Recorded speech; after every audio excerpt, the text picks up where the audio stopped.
Hi guys, welcome to my YouTube channel. So ഇന്ന് ഞാൻ നിങ്ങളായിട്ട് ഷെയർ ചെയ്യുന്നത് എൻ്റെ സിസേറിയൻ ജേർണി, അതിനുശേഷമുള്ള എൻ്റെ പോസ്റ്റ്മോർട്ടം ലൈഫാണ്. സോ പറയുവാണെങ്കിൽ എൻ്റെ പ്രഗ്നൻസി ജേർണി വളരെ സ്മൂത്തായിരുന്നു, ഇഷ്യൂസൊന്നും ഇല്ലായിരുന്നു. ചെറിയ ഛർദിലൊക്കെ ഉണ്ടായിരുന്നു, ബട്ട് സ്റ്റിൽ അതൊക്കെ അഡ്ജസ്റ്റബിൾ ആയിരുന്നു. ഫസ്റ്റ് 3 months കഴിഞ്ഞ് 4 months സ്റ്റാർട്ടായി, പിന്നെ ഇഷ്യൂസൊക്കെ മാറി. ബട്ട് ലാസ്റ്റ് എൻ്റെ 3rd ട്രൈമസ്റ്ററിൽ 34 വീക്സൊക്കെ ആയിരുന്നു സ്കാനിങ്ങിൽ ചെറിയ ബ്ലഡ് ഫ്ലോയുടെ ഇഷ്യൂ പറഞ്ഞു. കുഞ്ഞിൻ്റെ ബ്രെയിനിലേക്കുള്ള ബ്ലഡ് ഫ്ലോയ്ക്ക് ചെറിയൊരു വേരിയേഷൻസ് കണ്ടെന്ന് പറഞ്ഞു. സോ എന്നോട് 37th വീക്ക് ആയപ്പോൾ വീണ്ടും സ്കാനിങ് ചെയ്തു. അപ്പോൾ സ്റ്റിൽ ഈ ബ്ലഡ് ഫ്ലോയുടെ വേരിയേഷൻസ് അങ്ങനെ നിൽക്കുന്നുണ്ടായി. അപ്പം പറഞ്ഞു കുഞ്ഞിന് ഗ്രോത്തിനും കുറച്ച് ഇഷ്യൂ ഉണ്ടായി. അതായത് 37th വീക്ക് ആണെങ്കിലും കുഞ്ഞിന് 34 വീക്സിൻ്റെ ഗ്രോത്തേ ഉള്ളൂ. ഈ ബ്ലഡ് ഫ്ലോ മീൻസ് കുറവ് കാരണം കുഞ്ഞിന് വളർച്ചയെ അത് ബാധിച്ചിട്ടുണ്ട്. അപ്പം എന്നോട് അഡ്മിറ്റായിട്ട് നെക്സ്റ്റ് ഡേ തന്നെ എമർജൻസി സിസേറിയൻ ചെയ്യാനായിട്ട് അവർ പറഞ്ഞു. അങ്ങനെ February 25th ഉച്ചയ്ക്ക് C-സെക്ഷൻ വഴി കുഞ്ഞ് വന്നു. ബേബി ബോയ് ആയിരുന്നു. കുഞ്ഞ് ജനിച്ചപ്പം വെയിറ്റ് ഇച്ചിരി കുറവായിരുന്നു, 2.2 kgs ഉള്ളായിരുന്നു. അപ്പം initially low birth weight baby ആയിരുന്നു. അതുപോലെ ഗ്രോത്തും കുറവായിരുന്നു. IUGR എന്ന് പറയും, ഇൻട്രാ യൂട്രൈൻ ഗ്രോത്ത് റിട്ടാർഡേഷൻ. അപ്പം ഈ 2 ഇഷ്യൂസും കുഞ്ഞിനുണ്ടായിരുന്നു. അപ്പോൾ ജനിച്ചപ്പോൾ കുറച്ച് ബുദ്ധിമുട്ടൊക്കെ ഉണ്ടായിരുന്നു. NICയിലൊക്കെ വെക്കേണ്ടി വന്നു. 1 day ഫുൾ വെച്ചു. നെക്സ്റ്റ് ഡേ എന്നെ റൂമിലേക്ക് ഷിഫ്റ്റ് ചെയ്ത് കഴിഞ്ഞ് നൈറ്റ് ആയപ്പോഴേക്കും കുഞ്ഞിനെയും റൂമിലോട്ട് ഷിഫ്റ്റ് ചെയ്തു. ഇഷ്യൂസ് ഒന്നും ഉണ്ടായിരുന്നില്ല, ദൈവം സഹായിച്ച് എല്ലാം അടിപൊളിയായിട്ട് നടന്നു. ബട്ട് സ്റ്റിൽ ഈ വെയിറ്റ് കുറവിൻ്റെ കുറച്ച് ഇഷ്യൂസൊക്കെ കുഞ്ഞിനുണ്ടായിരുന്നു. ആൾ ഭയങ്കര ചെറുതായിരുന്നു, നമുക്ക് കയ്യിലെടുക്കാൻ പോലുള്ള അത്രയും ഇല്ലായിരുന്നു സത്യം പറഞ്ഞാൽ. നമുക്ക് വിഷമം തോന്നും കുഞ്ഞിനെ ആ ഒരു സിറ്റുവേഷനിൽ കാണുന്നു. അപ്പം എനിക്കറിയാം ഈ 7th month വരുന്ന കുഞ്ഞുങ്ങളുണ്ട്, അത് വെച്ച് സ്ട്രഗിൾ ചെയ്യുന്ന ഒരുപാട് പേരൻസ് ഉണ്ടായിട്ടുണ്ട്, എനിക്കറിയാം. ബട്ട് സ്റ്റിൽ എനിക്ക് അങ്ങനെ ഒരു എൻ്റെ ഫസ്റ്റ് ഡെലിവറിയാണ്. അപ്പം ഫസ്റ്റ് ഡെലിവറി തന്നെ ഇങ്ങനെ ഒരു ഇഷ്യൂസ് പെട്ടെന്ന് വന്ന് നമ്മൾ എക്സ്പെക്റ്റ് ചെയ്യാതെ വന്നപ്പോഴേക്കും ഭയങ്കര വിഷമമായിരുന്നു. പക്ഷേ നമ്മളത് ഓവർകം ചെയ്തു വന്നു. ഓക്കെ, എനിക്ക് C-സെക്ഷൻ ആയിരുന്നതുകൊണ്ട് ഇനീഷ്യലി പാല് കുറച്ച് കുറവായിരുന്നു, ബ്രസ്റ്റ് മിൽക്ക് ഉണ്ടായില്ല, ഉണ്ട് എങ്കിലും കുഞ്ഞിന് ആവശ്യമുള്ളതായിട്ട് ഉണ്ടായിരുന്നില്ല. സോ ഡോക്ടേഴ്സ് എന്നോട് പറഞ്ഞ് ഫോമുല കൊടുക്കണം, കാരണം കുഞ്ഞ് ഓൾറെഡി ഗ്രോത്ത് കുറവാണ്, വെയിറ്റ് കുറവാണ്, പെട്ടെന്ന് ഷുഗർ ലോ ആവുന്നുണ്ട്. അപ്പം ഇനഫായിട്ട് പാല് ചെല്ലുന്നില്ല, അതുകൊണ്ട് പിന്നെ പെട്ടെന്ന് നമ്മൾ ഫോമുലയിലേക്ക് മാറി ഫോമുല കൊടുത്തു. അങ്ങനെ പക്ഷേ ഹോസ്പിറ്റലിൽ നിന്ന് ഡിസ്ചാർജ് ആവുന്നത് 5th day ആണ്. അപ്പോഴേക്കും എനിക്ക് ബ്രസ്റ്റ് മിൽക്കൊക്കെ വന്ന് തുടങ്ങിയിട്ടുണ്ടായി. അപ്പം ലാസ്റ്റ് ഡേ ഡിസ്ചാർജ് ചെയ്യുന്നതിൻ്റെ തലേദിവസമൊക്കെ ഞാൻ കൂടുതലും എൻ്റെ ബ്രസ്റ്റ് മിൽക്ക് തന്നെ കൊടുത്തത്. അപ്പം ഷുഗറൊക്കെ നോർമലാണ്, മെയിൻറ്റെയിൻ ചെയ്യുന്നുണ്ടായി. സോ ഡോക്ടേഴ്സ് പറഞ്ഞു പാല് ഉണ്ടാവുന്നെങ്കിൽ ഫോമുല നിർത്താം. അങ്ങനെ ഞാൻ ഹോസ്പിറ്റലിൽ നിന്ന് വന്നതിന് ശേഷം കുഞ്ഞിന് ഫോമുല കൊടുത്തിട്ടേ ഇല്ല, എൻ്റെ ബ്രസ്റ്റ് മിൽക്ക് തന്നെയായിരുന്നു കൊടുക്കുന്നത്. അപ്പം ഇനീഷ്യലി എനിക്ക് പെട്ടെന്ന് പാലില്ലാത്തത് കൊണ്ട് കുഞ്ഞിന് പ്രശ്നമൊക്കെ ആവുമെന്നുള്ളൊരു വിഷമം ഉണ്ടായിരുന്നു. ബട്ട് സ്റ്റിൽ എനിക്ക് അന്ന് ഞാൻ എന്താ പറയുക, വായിച്ചതും ഞാൻ ഇൻസ്റ്റയിൽ കുറേ റീൽസൊക്കെ കണ്ടിട്ടുണ്ടായി. നമുക്ക് പാലിന് സപ്ലൈ കുറവാണ്, അല്ലെങ്കിൽ പാല് ഇനഫായിട്ടില്ലെന്ന് തോന്നുവാണെങ്കിൽ നമ്മൾ കുഞ്ഞിനെ കൊണ്ട് സക്ക് ചെയ്യിപ്പിക്കണം. ലാച്ച് ചെയ്യുന്നതനുസരിച്ചാണ് മിൽക്കിൻ്റെ സപ്ലൈ കൂടുന്നതെന്ന് ഞാൻ കുറേ അടുത്ത് വായിച്ച് കുറേ റീൽസൊക്കെ കണ്ടിട്ടുണ്ട്. സോ അതെൻ്റെ മനസ്സിൽ കിടന്നുകൊണ്ട് വളരെ യൂസ്ഫുൾ ആയിരുന്നു. എനിക്ക് പാലില്ലെന്ന് എനിക്കറിയാം, കുറവാണ്, എങ്കിലും ഞാൻ കുഞ്ഞിനെ വെച്ചു കൊടുക്കുമായിരുന്നു. അപ്പോൾ ഇപ്പം സക്ക് ചെയ്യുന്നതനുസരിച്ച് എൻ്റെ മിൽക്കിൻ്റെ സപ്ലൈ കൂടി വന്നു. സോ എനിക്ക് എല്ലാ അമ്മമാരോടും പറയും, നമുക്ക് ഈ പാല് കുറവാണെന്ന് പറഞ്ഞാൽ നമ്മൾ കുഞ്ഞിനെ പാല് കൊടുക്കാതിരിക്കരുത്, നമ്മൾ കുഞ്ഞിനെ കൊണ്ട് സക്ക് ചെയ്യിക്കണം. അപ്പോൾ നമ്മുടെ ബോഡിക്ക് മനസ്സിലാവും ഇനഫായിട്ടുള്ള മിൽക്ക് പ്രൊഡ്യൂസ് ചെയ്യണമെന്ന് നമ്മുടെ ബ്രെയിൻ ആ വേവ്സ് ചെല്ലും. അപ്പോൾ നമ്മുടെ ബോഡി അതിനനുസരിച്ച് കുഞ്ഞിന് ആവശ്യമായിട്ടുള്ള മിൽക്ക് പ്രൊഡ്യൂസ് ചെയ്യും. സ്റ്റിൽ ഇപ്പം ഞാൻ 4th month ആയി, എൻ്റെ ബേബിക്ക് 4 മാസം കംപ്ലീറ്റ് ആയി. സോ ഇതുവരെ എനിക്ക് പിന്നെ ഫോമുല കൊടുക്കേണ്ടി വന്നിട്ടില്ല, ദൈവം സഹായിച്ച്. അതാണ് ഞാൻ പറഞ്ഞത്, നമ്മൾ ഒരു മദേഴ്സിൻ്റെ വിൽ പവർ ഉണ്ടല്ലോ, അത് നമുക്ക് ഫേസ് ചെയ്യാൻ പറ്റും. നമ്മുടെ ആ ഒരു വിൽ പവർ ഉണ്ടെങ്കിൽ നമുക്ക് എല്ലാ കാര്യവും നമുക്കത് ഓവർകം ചെയ്യാൻ പറ്റുമെന്ന് ഞാൻ വിശ്വസിക്കുന്നു. സോ അവന് ഫോമുല ഇതുവരെയും കൊടുക്കേണ്ടി വന്നില്ല, ദിവസമായിട്ട്. ബട്ട് ഇപ്പോൾ നമുക്ക് പാലില്ലാത്ത സിറ്റുവേഷൻസ് ഉണ്ട്, അപ്പോൾ നമ്മൾ ഫോമുല കൊടുത്തേ പറ്റും. അതൊരിക്കലും ഒരു തെറ്റല്ല. പല അമ്മമാർക്കും കരുതുന്നുണ്ട് എൻ്റെ കുഞ്ഞിനെ എനിക്ക് എൻ്റെ ബ്രസ്റ്റ് മിൽക്ക് കൊടുക്കാൻ പറ്റുന്നില്ല, എനിക്കില്ല. അവർക്ക് സ്വയമേ ഒരു ഗിൽറ്റ് വരും, ഞാൻ കാരണമാണല്ലോ. ഒരിക്കലും ഒരു ഗിൽറ്റ് വരേണ്ട ആവശ്യമില്ല. നമ്മുടെ ബോഡി നമുക്കറിയാം, മേ ബി നമ്മുടെ ബോഡിക്ക് അത് ആ മിൽക്ക് ഇനഫായിട്ട് പ്രൊഡ്യൂസ് ചെയ്യുന്നുണ്ടാവില്ല. ബട്ട് അതൊരിക്കലും ഒരു പ്രോബ്ലം നമ്മുടെ കുറ്റമല്ല, നമ്മുടെ ബോഡി അങ്ങനെയാണ്, നമുക്കൊന്നും ചെയ്യാൻ പറ്റില്ല. നമ്മളത് അക്സെപ്റ്റ് ചെയ്യുക, ഫോമുല കൊടുക്കുക. ഫോമുല കൊടുക്കുന്നു പറഞ്ഞാൽ ഒരു ഇഷ്യൂസും വരില്ല. പിന്നെ നമുക്ക് ബ്രസ്റ്റ് മിൽക്ക് ഉണ്ടെങ്കിൽ ഏറ്റവും നല്ലത് അതാണ്. പിന്നെ ആ ഒരു ഓപ്ഷൻ നോക്കുക. സ്റ്റിൽ നമ്മൾ ഫോമുല കൊടുക്കുന്നതെന്ന് പറഞ്ഞ് നിങ്ങൾ വറിയിടാണ്ട് ഒരു ആവശ്യമില്ല. അങ്ങനെ എൻ്റെ പ്രഗ്നൻസി ലൈക്ക് എൻ്റെ സിസേറിയനൊക്കെ കഴിഞ്ഞ് ഓക്കെയാണ്. ഇനീഷ്യലി C-സെക്ഷൻ ആണെന്ന് പറഞ്ഞപ്പോൾ തന്നെ ഞാൻ ഭയങ്കര വിഷമമായിരുന്നു. എനിക്ക് നോർമൽ വേണമെന്ന് ഭയങ്കര ആഗ്രഹമായിരുന്നു. ബട്ട് നമ്മൾ വിചാരിക്കുന്നില്ല, നമുക്ക് കുഞ്ഞ് ഓക്കെ ആയിരിക്കണം, കുഞ്ഞ് സേഫ് ആയിരിക്കണം, അതാണ് ഫസ്റ്റ് നമ്മുടെ കൺസേൺ. ബേബി ഓക്കെയാണ്, പുറത്ത് വന്ന് ഓക്കെ. ബട്ട് ഇതിന് വെയിറ്റ് കുറവായിരുന്നു.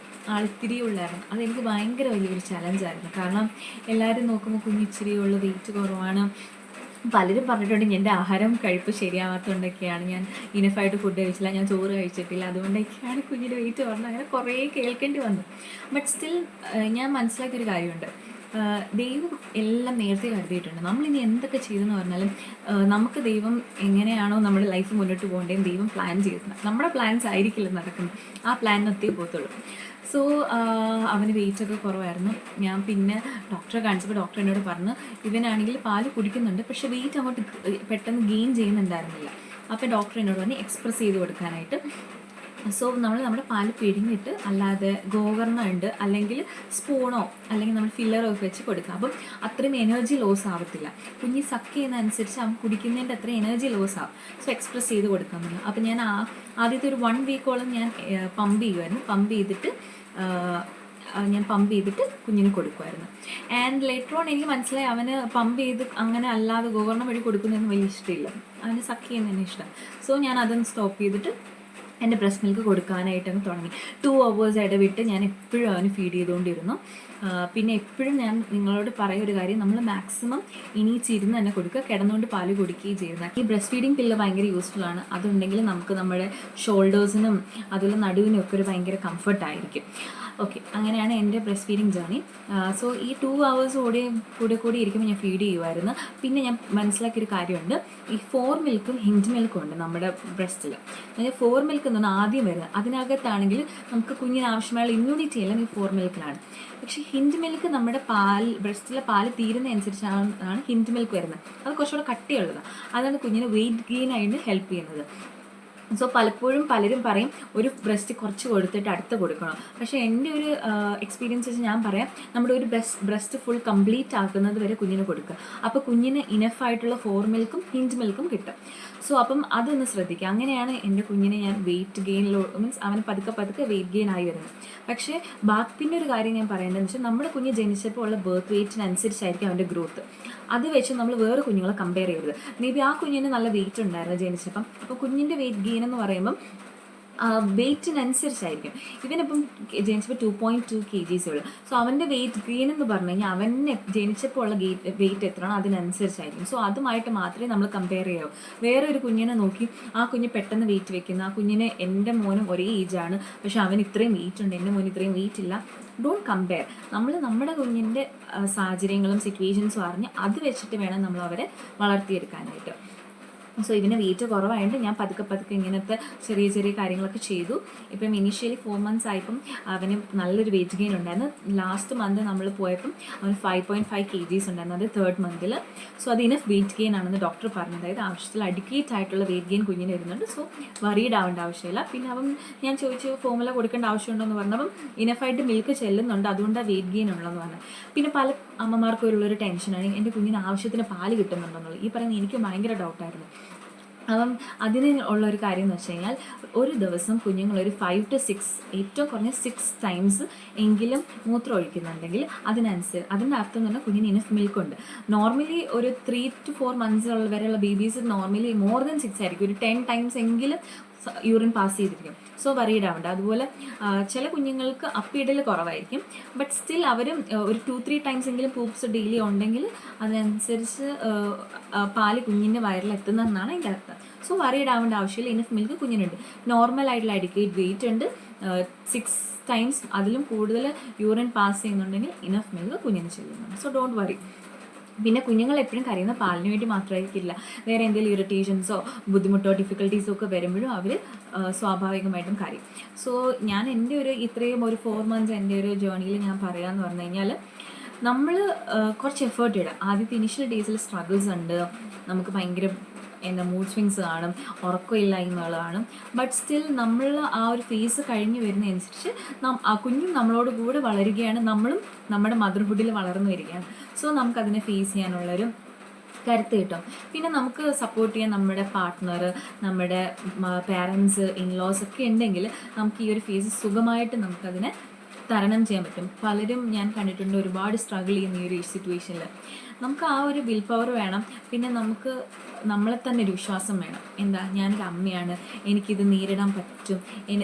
നമ്മളെ ദൈവം ഇങ്ങനൊരു സിറ്റുവേഷനിലാക്കിയിരിക്കുന്നത് നമ്മൾ ഓരോ സ്ത്രീകൾക്കും ഈ ഒരു ഫേസ് കടന്നതിനുള്ളൊരു ധൈര്യം അല്ലെങ്കിൽ അതിനുള്ള സ്ട്രെങ്ത് ഉണ്ടെന്ന് അറിയാവുന്നതുകൊണ്ടാണ് നമുക്കത് തരുന്നത്. ഒരിക്കലും ദൈവം നമ്മൾക്ക് നേരിടാൻ കഴിയുന്നതിലപ്പുറമായിട്ടുള്ള ഒരു പ്രശ്നങ്ങളോ അല്ലെങ്കിൽ ഒരു ബുദ്ധിമുട്ടുകളും ദൈവം തരില്ലെന്ന് വിശ്വസിക്കുന്ന ആളാണ് ഞാൻ. സോ ഈ ഒരു ഫേസിൽ നിങ്ങളോടൊപ്പം ഞാനും ഉണ്ടായിരിക്കും. നിങ്ങളുടെ ഡൗട്ട്സ് എനിക്കിവിടെ ചോദിക്കാം. സോ എൻ്റെ എക്സ്പീരിയൻസിൽ നിന്ന് എനിക്ക് അറിയാവുന്ന കാര്യങ്ങൾ ഞാൻ നിങ്ങളുമായിട്ട് ഷെയർ ചെയ്യാം. ഇനി വരുന്നുള്ള വീഡിയോസും എൻ്റെ ഓരോ എക്സ്പീരിയൻസസ്, കുഞ്ഞുമായിട്ട് ഞാൻ സ്ട്രഗിൾ ചെയ്ത കാര്യങ്ങൾ, ഇവനെയും കൊണ്ട് കുറച്ച് നാൾ ICUലൊക്കെ ആയിരുന്നു. സോ അതിനെ പറ്റിയിട്ടുള്ള വീഡിയോസും അതിനെ ആ ഒരു ടൈമൊക്കെ ഞാൻ എങ്ങനെ തരണം ചെയ്തു, അതിനെ എങ്ങനെ ഫേസ് ചെയ്തു, അവൻ്റെ ആ ഇഷ്യൂസിനെ നമുക്ക് എങ്ങനെ ഫേസ് ചെയ്യാൻ പറ്റി, അവനെ എങ്ങനെ നോക്കി എന്നൊക്കെയുള്ള കാര്യങ്ങൾ ഞാൻ ഇനി ഷെയർ ചെയ്യുന്നിരിക്കും. സോ ഇത്രയും വെച്ചുകൊണ്ട് Tata, bye bye, take care.